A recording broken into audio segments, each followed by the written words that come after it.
Those of you who bring a mindset, right, and understand how these disruptions, phase change disruptions are happening, are going to be best positioned not just to survive, but also to increase your organizational capabilities and bring society, leapfrog the West to what I call a new age of freedom.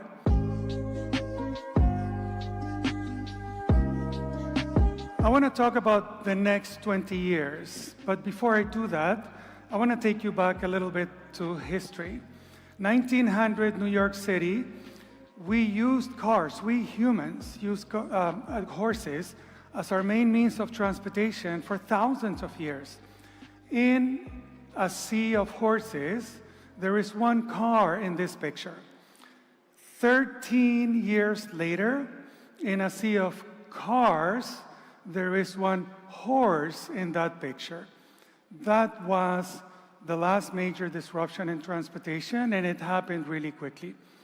And in my work in disruption, we have found tons of examples of what we call the X curve. Essentially, 10 to 15-year disruptions across sectors, across time. Corn, dye, coal, across the board, insulin, 10 to 15-year disruptions. It's not unusual. And it's usually the experts and the insiders and the mainstream analysts who dismiss disruption. Even former entrepreneurs who disrupted industries don't see the next disruption. So today I want to tell you about the great transformation of humanity.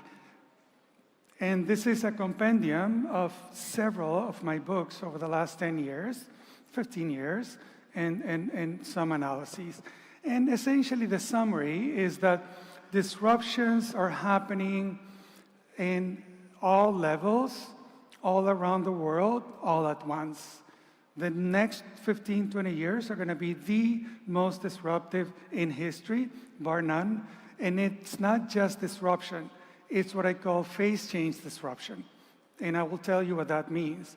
But first, how does disruption even work? Because it's an abused term, right? And I have dedicated the last 15 years or so to study change. How does change happen? When does small change happen? And when does big change happen? And this is the quick slide to understand. We start usually from a place of stability. And this can be at a societal level. It can usually be at an industry sector level, right?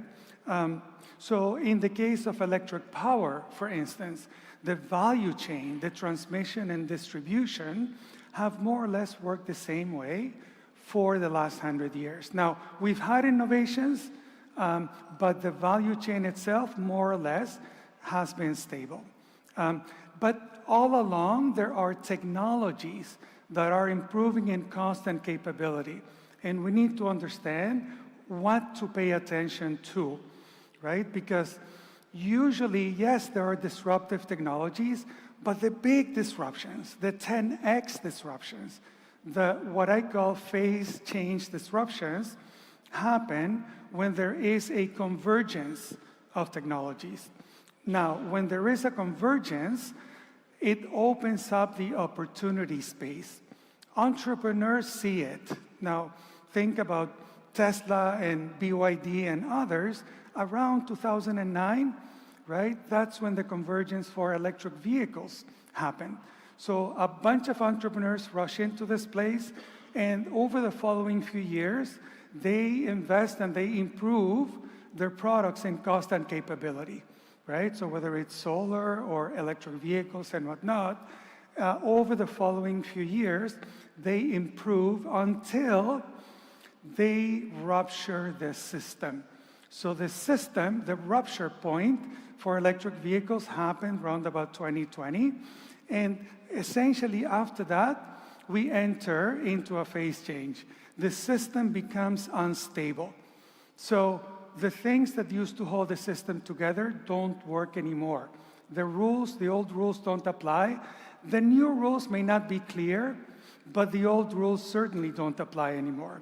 So in that phase change, essentially, after that instability, because the old rules, the old brakes don't work, that's why the new disruption always happens as S-curves. And then the new becomes the new system, and we go back and we start over again. So let me tell you about several of these topics. Technology cost curves. So in my book, Clean Disruption of 2014, I basically published this exact slide where I said, over the following 15 years, here's the cost curve of lithium-ion batteries. And, you know, at the time, I mean, folks called me insane. You, Tony Seba, are insane, right? $100 per kilowatt hour by 2023? Really? Well, here we are. And it just crossed $100 per kilowatt hour, just on the money. But the point is not to be right on the money to the month. The point is more or less to anticipate the disruption. I mean, it doesn't take a genius, because cost curves are like gravity. They're like gravity. It will happen. Now, convergence is what opens up the phase change, the big disruptions, right? So think about 2007. Why did both Apple and Google come up with the iPhone and iOS the same year? I mean, Android and iOS the same year, 2007. Not 2004, not 2010. Why 2007? That's because all the technologies that were essential to making a $600 smartphone converged in 2007. So the disruption was going to happen, right? And the other lesson is the following. Disruptions come from the edge. The incumbents didn't see it coming. Motorola didn't see it. Remember them? Nokia didn't see it. Remember them? Right? So it was two companies that never built a phone before that came into the space and disrupted the incumbents. And so right now, I mean, I have followed these technologies for a good 10 or 15 years, and they're key to many of the disruptions that are happening today because they've been teeing up over the last 10 or 15 years. And this is not all, but this is just an example of key technologies that I follow in my work every day. S-curve is very important, right? I mean, you sometimes see straight line predictions for technology. That never happens. Not a single time in history has there been a disruption that happens linearly, right? And I've studied disruptions all the way back to, well, the first domestication of plants and animals, which was a major disruption. But going back to the car in America, from about 1910 to 1920, so in the space of 10 years, essentially it went from about 10 to about 80% penetration in just 10 years. And that was more than 100 years ago. And it happened while we built two new industries, right? We built a new road transportation. We fought a war and the meanest influenza pandemic in history. Does that sound familiar, right?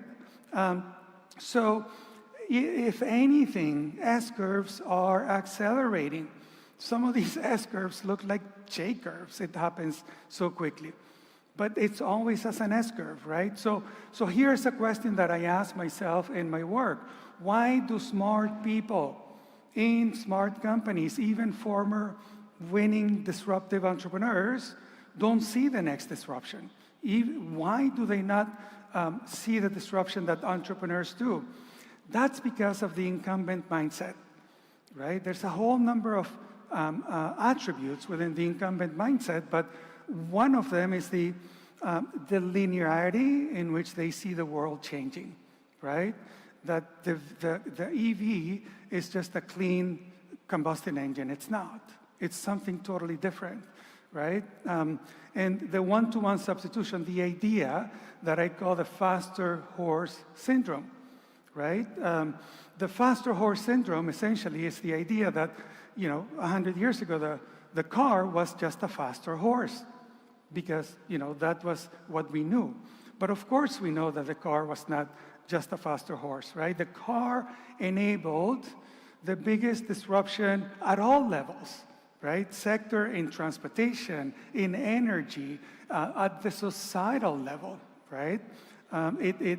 Everything changed in the 20th century because of the car and electricity, right? And so the key idea of a phase change disruption is that it leads to a new system.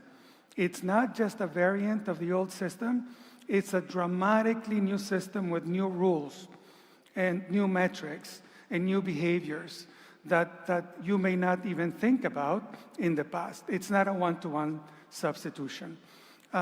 So a key idea to think about this is that a butterfly is not a faster caterpillar, right? A butterfly is something else altogether.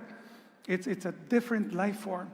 So when you think about these phase change disruptions, think about a different life form altogether.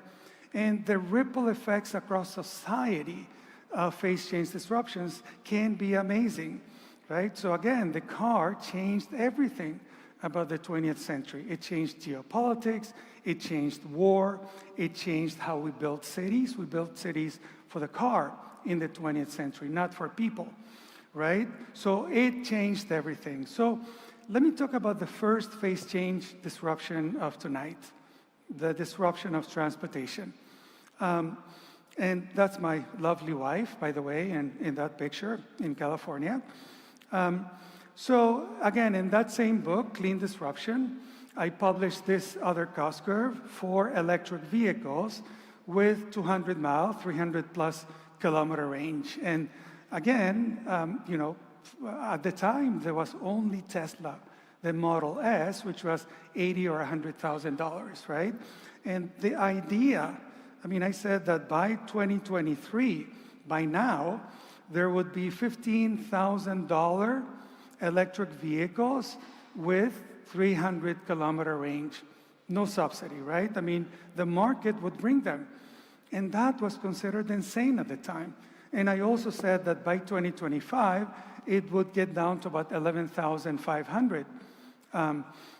Inconceivable, right? Again, it sounded insane.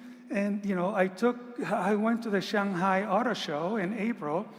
The BYD Seagull is $11,400, right? Not bad, eh? Right? Again, cost curves are like gravity. There's no opinions about gravity, right?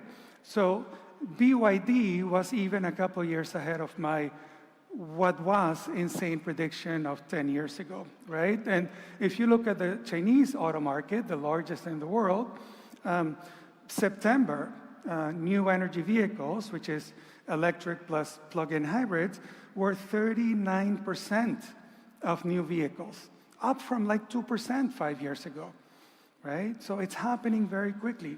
And some folks, even in the industry, are saying that it might be 80% by 2025, not just 2030. Again, my crazy prediction from 2014 was that by 2030 it's over, right?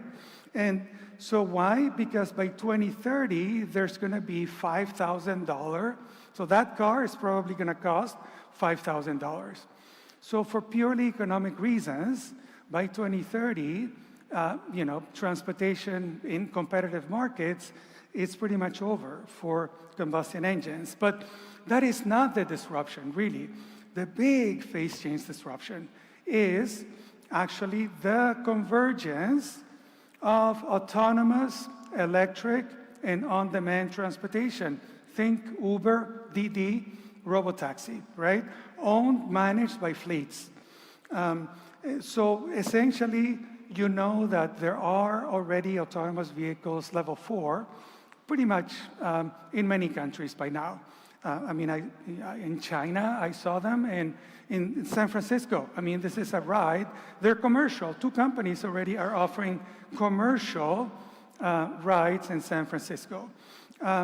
And We know that AI is improving at crazy, not just exponential, double exponential basis.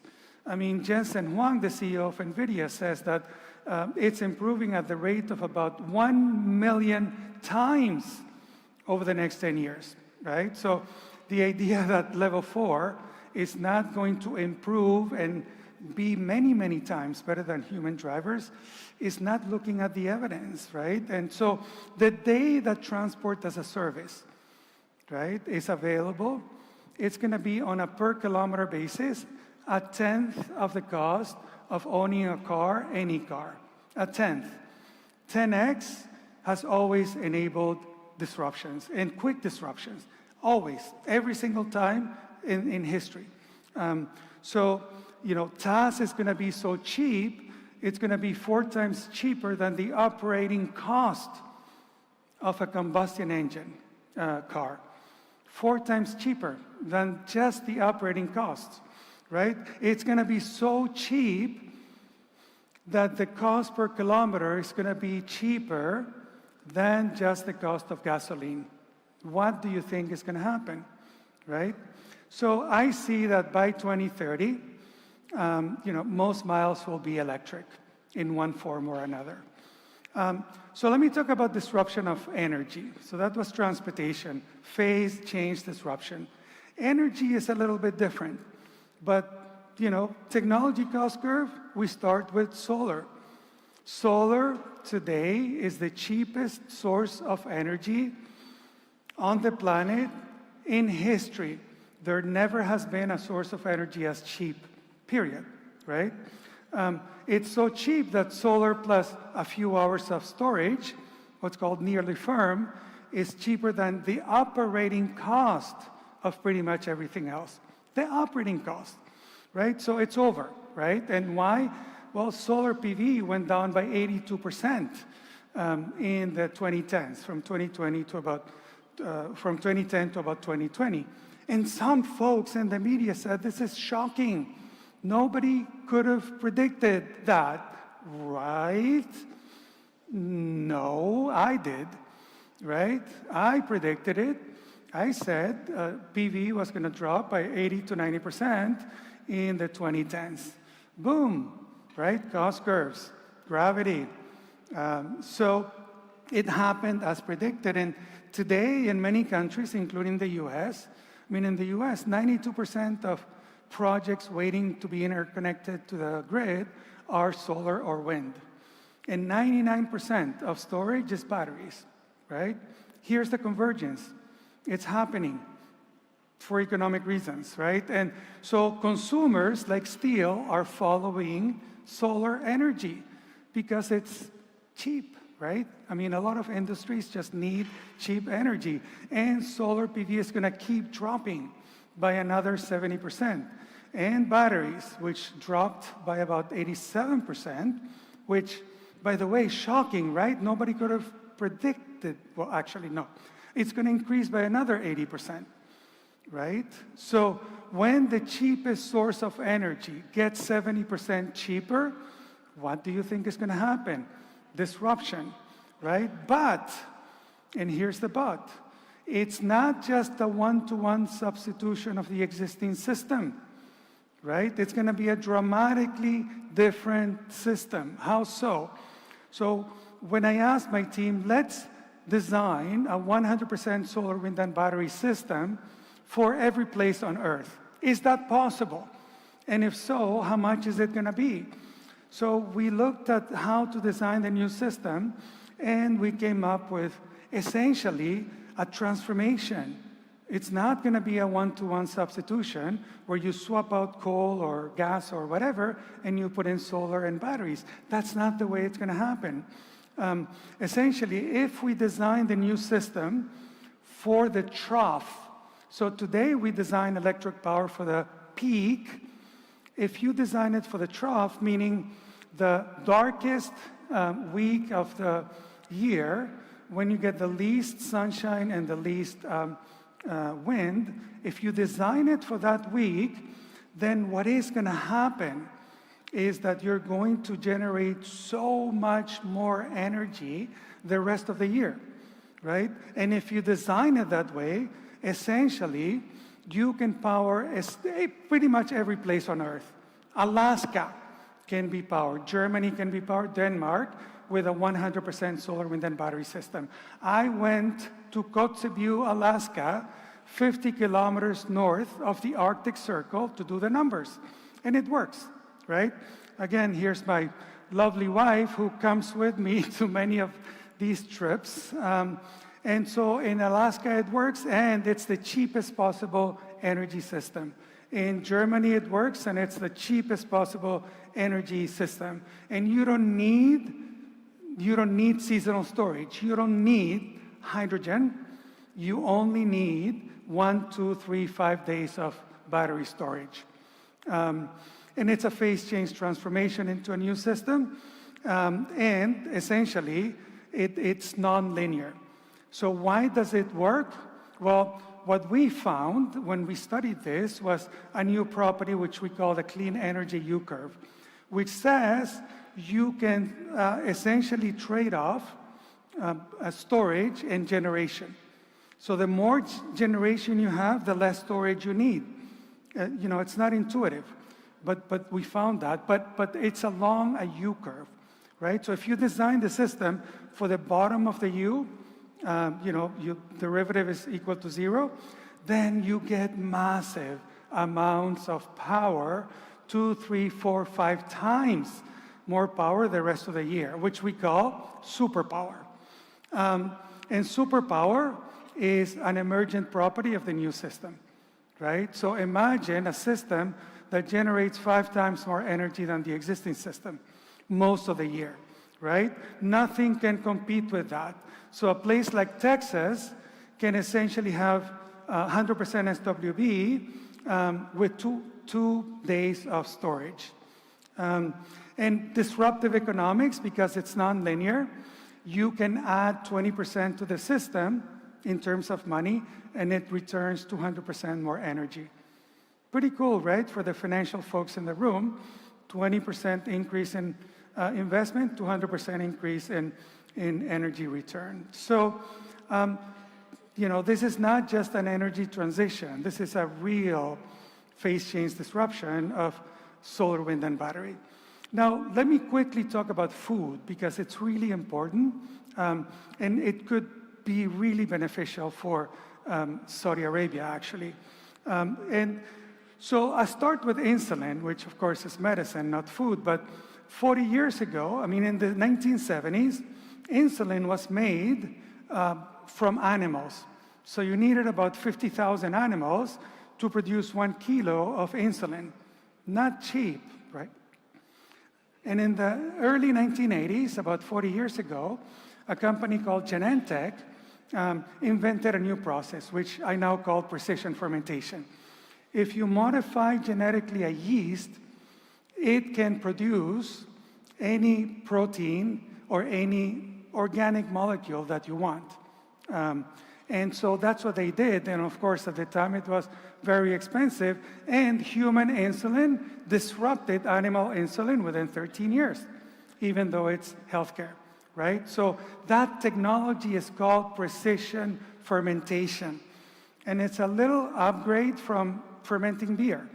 Only, the yeast or bacterium is genetically modified to produce, via fermentation, almost anything you want.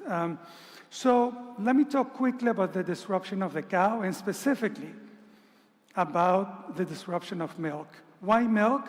Because milk is 3% protein. The thing that makes milk milk are 2 proteins called casein and whey. But that's only 3% of dairy, right? And so this is a business-to-business ingredient disruption. Make casein for this industry. So if all precision fermentation does is disrupt protein bars and protein shakes, then the whole dairy industry collapses. And PF dairy proteins are here now. You can eat, I already eat chocolate and so on with precision fermentation proteins.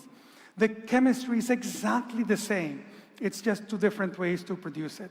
Now,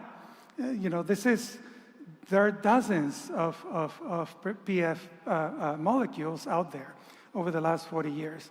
Now, why do we want to think about this now? Because of the cost curve, right? So again, cost curves are like gravity, and this makes actually Moore's law look linear. I mean, the cost of PF went from $1 million a kilo to about $100 in 20 years. From $1 million to 100. If it keeps going that way, it's going to be about $1 per kilo, maybe $2 by 2030. And why is that interesting? Because animal proteins sell for about $10 in wholesale markets. So casein and whey and so on, $10. If my numbers are right, the industry is going to reach that in 2025. Only 2 years away, actually a year and a half from now, right? So that's when the collapse of the dairy industry starts. And it's going to happen for economic reasons. And we know that food ingredient disruptions follow S-curves, and they can happen very quickly. Pepsi and Coke in the US in the 1980s went from 0 corn sugar to 100% corn sugar in 4 years. Right? That's how quickly things are going to happen. And this is not a veggie revolution. This is literally the second domestication of plants and animals. We're making with microorganisms what we used to make with macroorganisms. And PF is so much more efficient than livestock, than animals. Just land use is 100 times more resource efficient. 100 times, right? You need 1% of the land for PF to produce the same amount that the cow produces, 1%. And that is really important. PF can be made anywhere. Water, energy, and a little bit of sugar. That's all you need to feed a whole country. Right? And again, it's not a one-to-one substitution.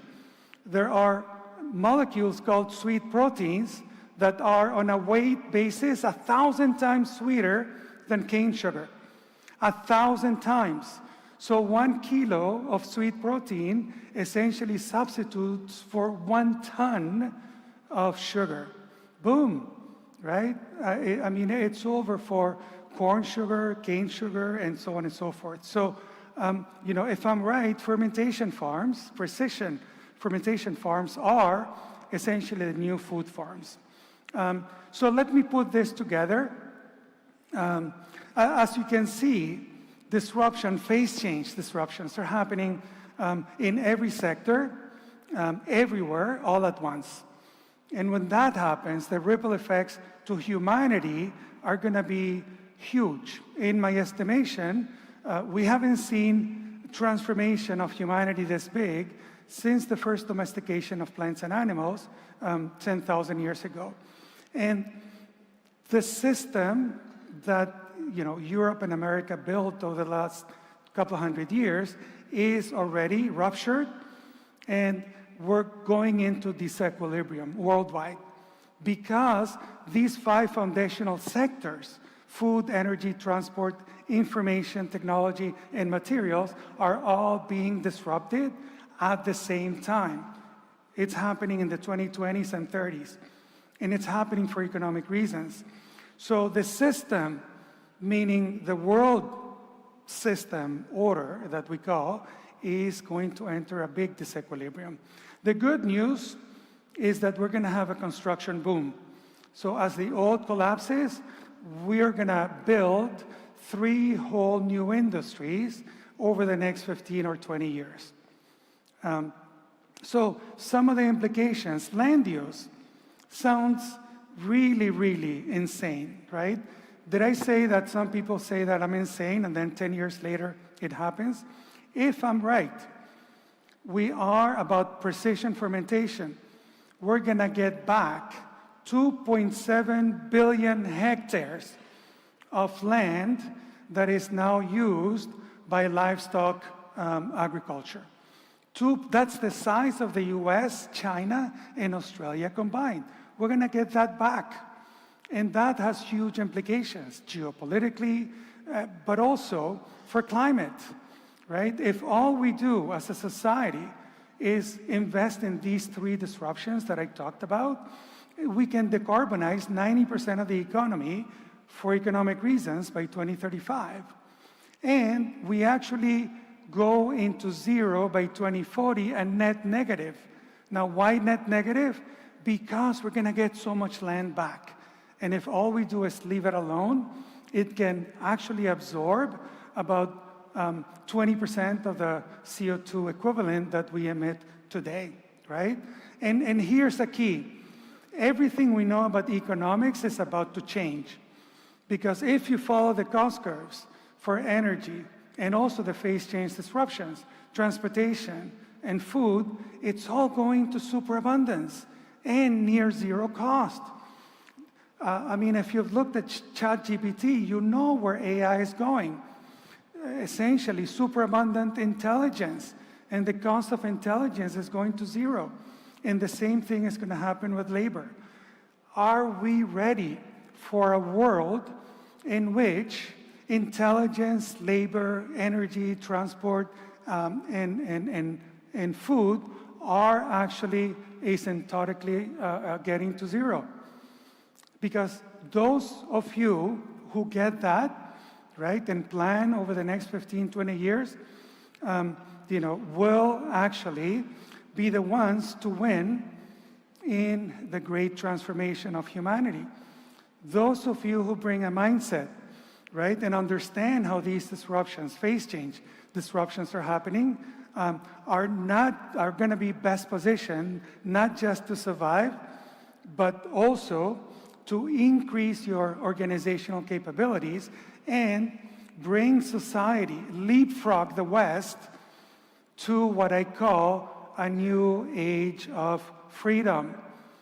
So this is not just a transition of any of these things. Transition implies an orderly change. This is humanity's great transformation. Thank you. Thank you.